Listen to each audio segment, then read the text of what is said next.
Hi darlings. Present మనం ఉండే house అయితే ఇవాళ ఖాళీ చేద్దామని చెప్పి ఫిక్స్ అయ్యామన్నమాట. ఖాళీ చేద్దామని చెప్పి మన సరుకు అంతా రిమూవ్ చేస్తున్నాం.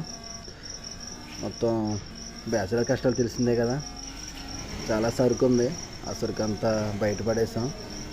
ఇల్లు అయితే నీట్గా వాష్ చేసి వాంటర్కి అయితే అప్ చెప్దామని చెప్పి నీట్గా సరుకు అంతా బయటపడేసి ఉన్నామన్నమాట. లైట్గా కూల్ డ్రింక్ వేసి ఆకలి వేస్తున్నప్పుడు ఫ్రైడ్ రైస్ తెచ్చుకున్నాం. ఫ్రైడ్ రైస్ మాత్రం ఫుల్ కొట్టేసి వర్క్ అయితే స్టార్ట్ చేసాం. వర్క్ స్టార్ట్ చేసి నీట్గా చేసాం. చూడండి, నీట్గా అయితే మనం క్లీన్ చేసి వాంటర్ కప్ చెప్పడం జరిగింది. వాంటర్ కప్ చెప్పేసి మన సరుకు అయితే ఉంది కదా, సరుకు కోసం మన కార్ వచ్చింది.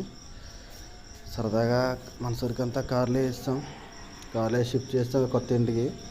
ఇదే మనకు ఖాళీ చేసిన ఇల్లు. కొత్త ఇంటిది